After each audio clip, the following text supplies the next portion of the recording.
Okay, it looks like we are live. Uh, Hello, everybody. We're here with Heath Alberts, my good friend. How you doing, Heath? I'm very well. How are you, Gary? Good.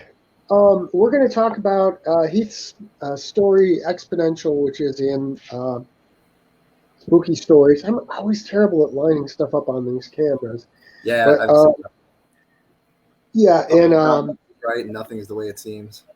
yeah, everything. It's like it's mirrored or something, but I don't know. It is, yeah. Um, it's like trying to shave in a mirror, you know. Yeah. But anyway, so why don't you talk a little bit about your story without giving too much away, and maybe the inspiration and some of what happens in it, and that kind of thing. Yeah, so Exponential is actually, we were just having a conversation backstage actually about how Kolchak kind of inspired the X Files, which I didn't know. Gary was sharing that with me. And it actually now ties into the conversation we're having here, which is the story Exponential was actually something that was inspired by a Neil Gaiman short story in the Angels and Visitations anthology, which is one of his really early books from Kitchen Sink Press. In a lot of the frontispieces of his books, so, it shows all the titles that he's written. A lot of times it doesn't appear, nor does his first one, Duran Duran, which he tries to forget. It was a book about Duran Duran, and the legend goes he tries to pick up every copy he can and just keeps it, so that's one less copy out there. So needless to say, it goes for a lot of money. But so he had written a book called "We Can Get Them for You Wholesale," and it was about a man who wanted to engage the services of a professional killer, a killer for hire. And the long and short of it is the killer for hire keeps offering him better deals, better package deals, and the bigger the packages get, the cheaper the price gets. And he keeps talking to the guy and keeps talking and all these things. And at the end, the guy just kind of descends into madness and asks the question, what would it take to kill everyone? And the fellow on the end of the phone says, "We've been waiting a very long time for someone to ask that." And then it's like stormtroopers with guns come in everywhere, and that's how the story ends. And it's just, to me, it was so unique. And so I wrote this story. I thought, well, what if there was some sort of a way for a person to do that themselves, to have some sort of a ledger? And it's actually, what I didn't know at the time I wrote it was, in Japan there's a show called Death Note, which is about these demons called Shinigami, and there's this book that's tied to them, and you can write the name of someone you want to die in it. But in order to use the book, you have to give up half of your remaining life. And then you can also have, if you give up another half still, you can have what are called the Shinigami eyes, where you can see how much time a person has left to live, to choose whether you want to kill them or just to let it happen organically. It's very strange, but it's very compelling. And it's one of the rare things in anime that actually got a second season and then had 3 movies made about it too, which almost never happens in anime.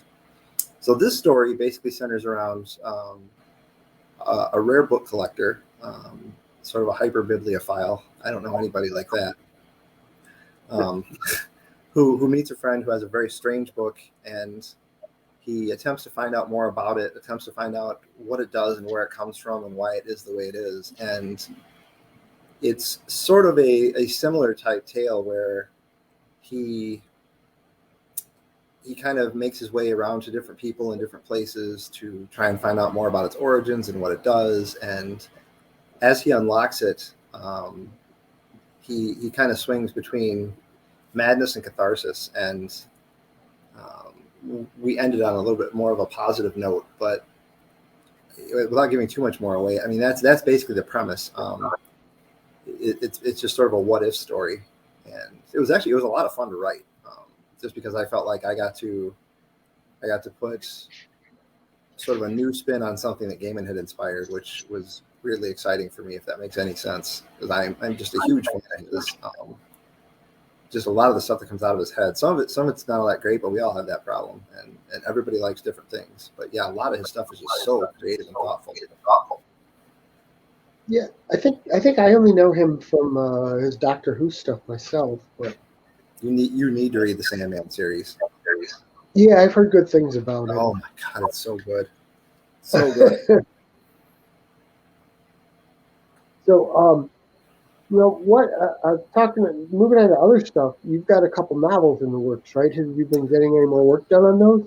I do. I've worked on one of them a little bit this year. Part of my goals for this winter are to work on the follow up to Not on the List, which is to date my most acclaimed book. That one actually won a Kirkus Select designation, and it's a fantasy. Basically, it was inspired by a lot of Terry Pratchett's work. And Terry Pratchett, if you're not familiar with him, is I believe, the all-time best-selling author in the world. He's just passed away about a year or two ago. But he writes about this place called the Discworld, which basically incorporates every mythology and legend and thing into this facetious place. And I thought, wouldn't it be cool if that was a thing, but it was here right now? And so I developed this bizarre character set of old deities and concepts and beings, and a little like American gods, but not. It's a little more broad based, and so it's more comedic. It was meant to be a comedy, a fantasy comedy, and so they're all based out of Madison. And then the point is of the first novel is that somebody has killed the Indian god or the Nubian god of incense, whose name happens to be Deaden, by the way. And the problem was it wasn't Death. And Death is pissed about it because that's his racket somebody's horning in on. So he has these two retainers who we don't really know quite what they are, but they do their thing, and they are kind of on call for him. And so they launch into this investigation trying to figure out who murdered this demigod. And it sort of just kind of devolves from there. We have all these other characters and beings and things that come in and come out, and some of them have become staples now in the second book. But the second book centers around trying to find a map maker.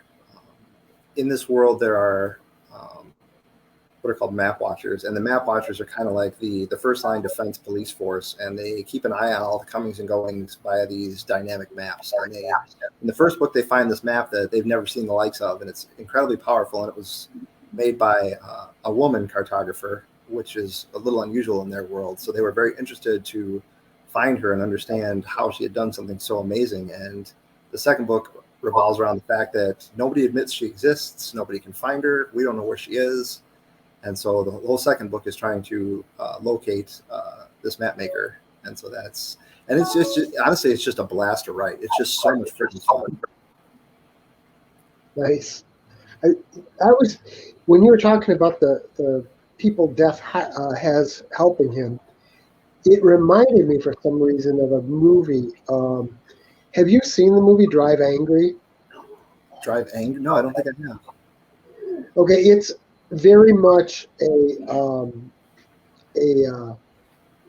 what the heck is the word for that type of cinema? Like a grindhouse movie. Okay. But it's Nicolas Cage is in it, and there's a character going after him. Now, that, if anybody's watching this and wants to see the movie, just keep in mind there's a lot of nudity, there's a lot of sex, there's a lot of really major violence in it. So, just you are warned going into it. But there's a character following Nicolas Cage and pursuing him called the Accountant. And he basically works for the devil, but he just sort of he's basically an office worker for the devil. But he's got all the powers because he's demonic. So, he can kill people really easily and stuff. And he's played by, if you've seen the TV series Mom, her boyfriend, husband, who's in a wheelchair in that show, Adam, that's the actor who plays the accountant. And he's just so cool. Diane and I both really like that movie, but it's certainly not for everyone, and don't expect some high art film. It's definitely not. It's just a lot of fun, and Nicolas Cage's character is trying to save his granddaughter, his baby granddaughter, who's been kidnapped by this cult, and they're going to sacrifice her on the full moon. And he's trying to save her, and the accountant's chasing him. And yeah, it's a pretty cool movie. But sort of having these these sort of nameless, almost anonymous people working for some power like that made me think of that.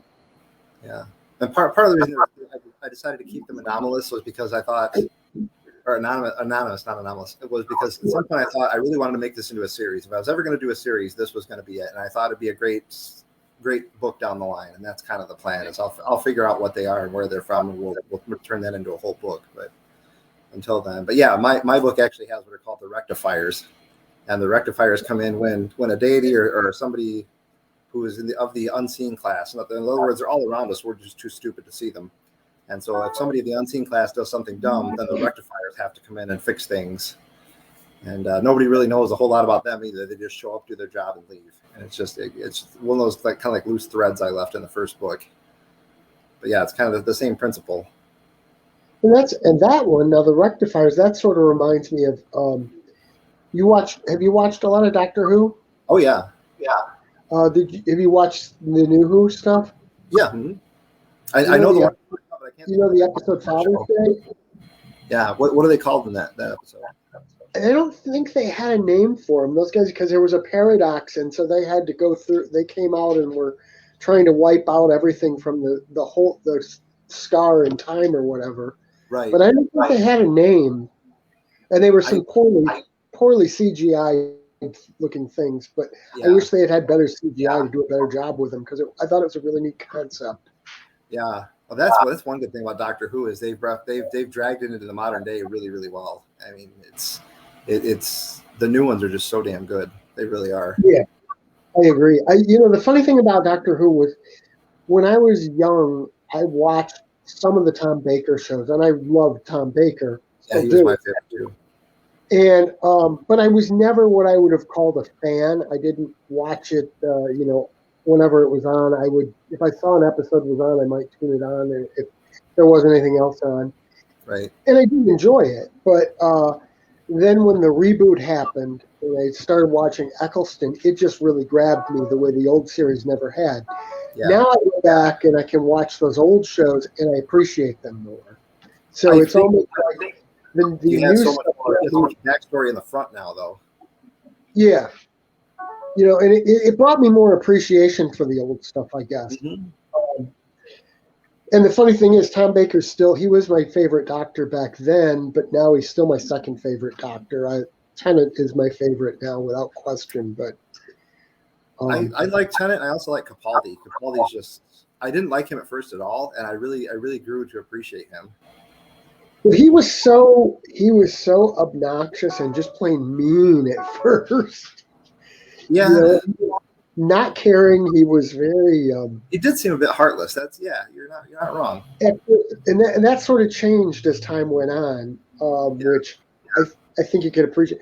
My biggest problem with the Capaldi era was that I thought a lot of the episodes. I had a problem with Moffat's story writing or his direction or whatever. In that, I think when he was running the show, there was a lot of where they would take and put a lot of stuff into the build-up and into the whole story, and it seemed like they ran out of time at the end and they would just rush the endings. Oh. The endings never really seemed to do it justice. That was one of the issues I had with his era. Another was that characters never really died. They'd always come back somehow. It's like there's no risk if they don't die. I remember, it was before Capaldi, obviously, but I remember Rory. I used to say Rory was the Kenny of Doctor Who, because how many times did he get killed and come back?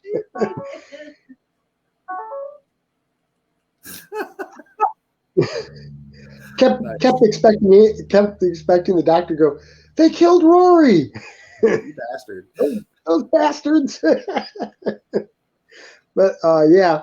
And then the other thing that always bugged me with Capaldi's era, and this has actually continued past Capaldi into the Jodie Whittaker era, is somewhere along the line they seem to have decided that having the music up really loud was a great idea, and sometimes it's too loud to hear the dialogue. Like the balancing and the mixing or whatever isn't right. Yeah, and that's been a problem ever since, I don't know, some point. It started, I think, some point late in the Matt Smith era, and then it just sort of continued. And I thought, well, maybe it's my ears that are changing, but I can listen to the older one and watch the older episodes, and they don't have that problem, but the newer ones do. So it's not my ears; it's the way they did the mixing on the show, and it's kind of annoying. I think I'm going to start. I think I'm going to start turning on the closed captions so I can understand what they're saying in those scenes. I started doing that with a show called Gary Tank Commander. I was never really one for closed captioning, and after that, I just left it on. And I really find I actually get more out of the show with closed captioning, which I never thought I'd say. Well, we did that with Broadchurch because we literally could not understand what the hell they were saying on Broadchurch. I watched Broadchurch with subtitles. Yeah, and I did that with the movie The Witch too. I don't know if you've seen that one. But yeah, that one's I don't know. People rave about that movie. It's not my kind of movie. It's way too slow. With the payoff on that film is actually really good, but it's not good enough to warrant all the time you have to spend to get there. See, but I might like that then, because my favorite horror movie of all time is the Blair Witch Project, and people just hate that movie. They hate on that movie so much, and I thought it was brilliant. I like the Blair Witch Project. I actually like the sequel too. I thought the sequel was kind of cool because it went in a completely different direction, rather than just horrible. The third one was bad. What's that? The second one wasn't horrible, but the third one was bad. Oh yeah, I never saw the third one, and I remember when I got the second one, it had a thing in there where they were like they put in something because you know how they had the whole mystique about the first one where they said that it was real and all that, and they convinced some people that it was a true, found footage film. Well, with the second one, I don't know if how you saw the second one, but when I had a DVD of it way back when it first came out, there was a little thing on there where they said, okay, now if you pay attention, there are places where you can see shadows that weren't really there when we filmed it, and they're like, watch for the shadows, and they turned it into like a game and pretend. And I'm 100% sure they put those in there intentionally, but I like how they put that in there to give it another angle, even though it was fake. It was supposed to indicate that there were ghosts or something doing these weird shadows, but right. But yeah, I don't know.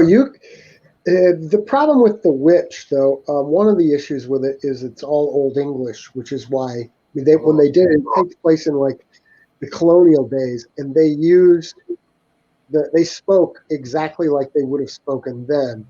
So you really, really need the closed captions on. At least we did, to understand what the hell anybody was saying. But yeah.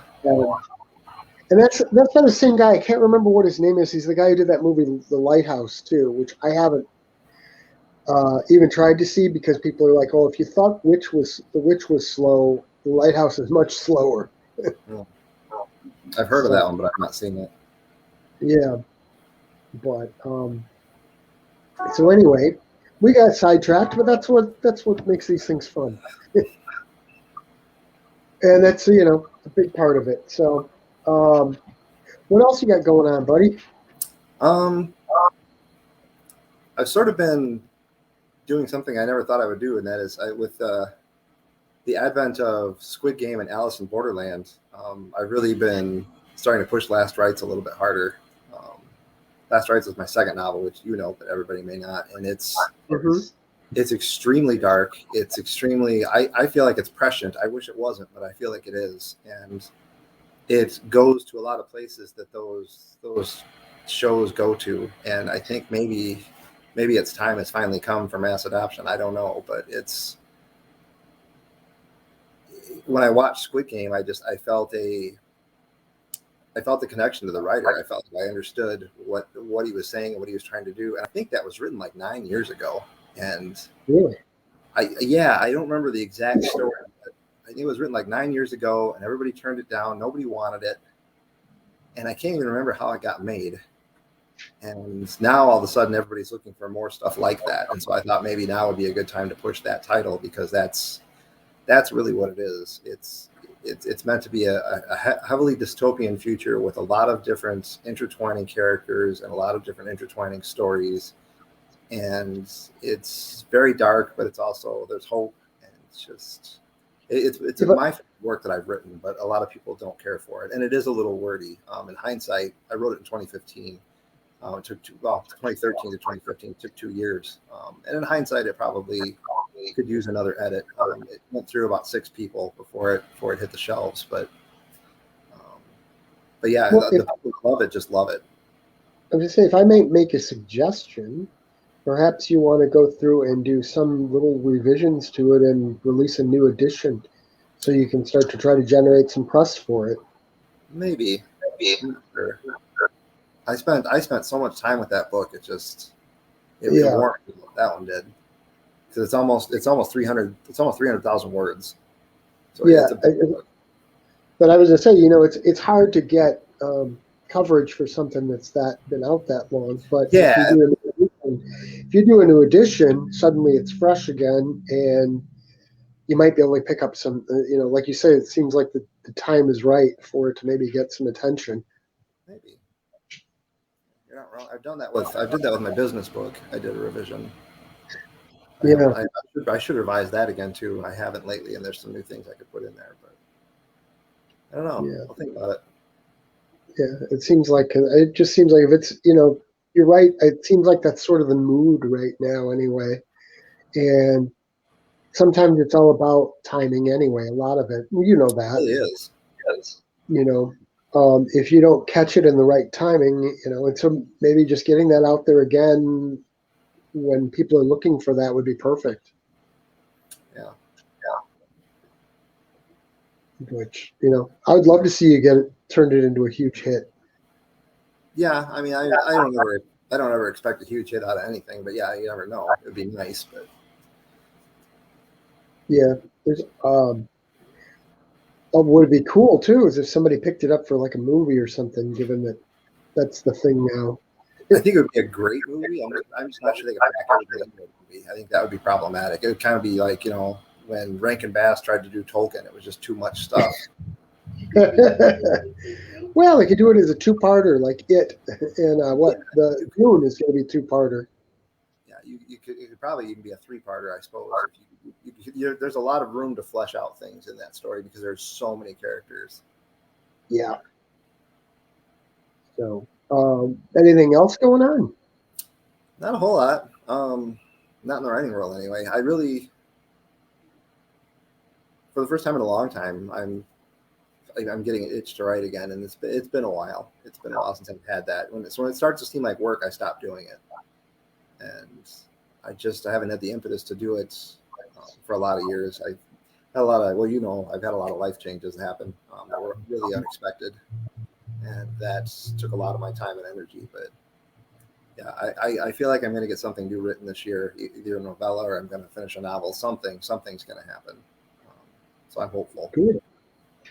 I look forward to that. Always good to see you getting more stuff out there. Yeah. I feel like my stuff's getting stale now. What's that? I said I feel like my stuff is getting stale now. There's just, I don't know. I'm residing too much on the stuff I've already written. Yeah, that's easy to do, I think. I don't know about you, but sometimes it's hard to find the time to write the stuff you want to write, too. I have to be in the right frame of mind. Yeah, it's about timing and frame of mind. A lot of on a day like today, I've got all kinds of time, but I just don't have the frame of mind. Well, I've got so many ideas back there that are ready to be written, but I just never have the time to sit down and do them because I'm always working on something else. So yeah. If I can ever get the time to do them all, boy, there's going to be some cool stuff out there. Yeah. I've kept a running list for years of stuff this is a good idea. I want to write that. I'll jump out of bed at 3 a.m. and type myself a note. And those are the weird times. Those are the weird ones that you have. Did I ever tell you the one with me and the song? The song? Yeah, the song. Because that I played music too and stuff. And I remember one night I had one of those where you wake up with a great idea. And so I went downstairs. I had this great song I'd written, and I went downstairs and thought, okay, I'm going to get this down now. And I come up, I start playing the chord progression that I had in the dream, and I'm like, wow, this really is good. This could be a really good song. And I'm like, well, I need some lyrics. And I started thinking about the lyrics. I'm playing the song, and I'm like, all of a sudden the lyrics came to me. Wild Thing, I Think I Love You. I'm like, oh crap, I didn't write this song.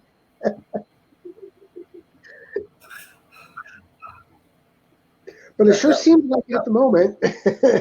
Yeah. Yeah.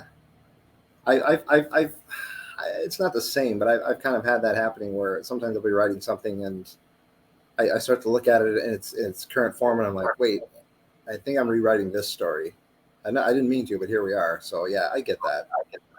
Talking about that, there's something I was thinking about the other day, and I may wind up tackling this. I started thinking, wouldn't it be kind of cool to take, like, especially, it'd be kind of hard to do with a novel or novella, but like with a lot of short stories, to go back and retell the story, but from the perspective of a different character or a different world point in it, and tell the exact same story, but from a different point of view. That's what Gregory Maguire does. What is that? Gregory Maguire. Yeah. He wrote Wicked, which ended up getting made into a musical and a whole other thing. But that was from the point of view of the Wicked Witch. Yeah. Yeah. He did A Lion Among Men, The Ugly Stepsister. Oh wow. Mirror. Yeah. He's done a bunch of books like that from like fairy tales and old stories from a new perspective. So he's not a particular favorite of mine, but it was definitely an interesting premise. And Jasper Forty does that a little bit too with his books and his characters, The Well of Lost Plots, and he does things like from the perspective of like Miss Havisham and different characters in literature. Oh, interesting. Yeah, because I thought about trying to do that maybe, and it's one of those projects in the back there that I'm thinking, well, maybe one of these days I'll kind of do that with some of them. Just start going through and looking at some of my old short stories and rewriting them from a completely different perspective. Yeah, that would be fun.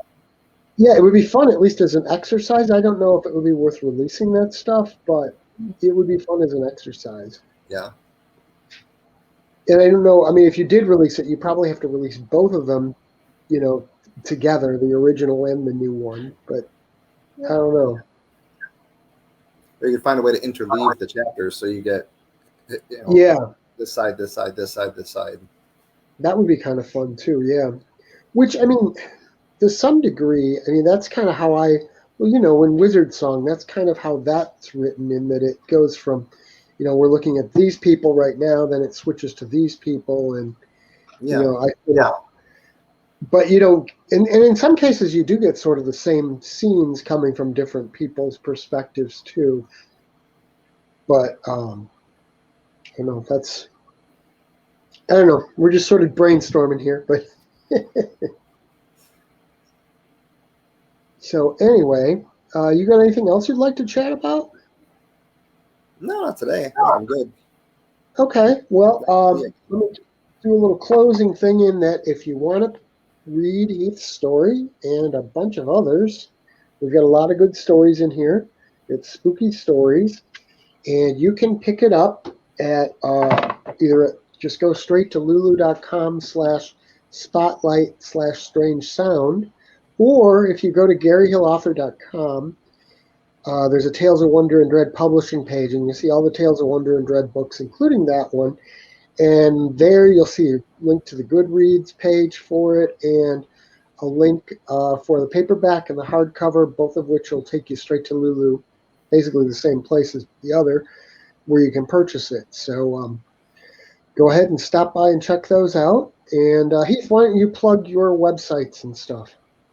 Yeah, and that's one thing we should probably mention too. So on-demand books right now and small press publishing books are running way behind. So if you're planning on getting something for Christmas, you really need to get it early this year, because there's a massive backlog on those things, from what I understand and from what I'm experiencing on my end. Lulu is saying 3 weeks at least. So yeah.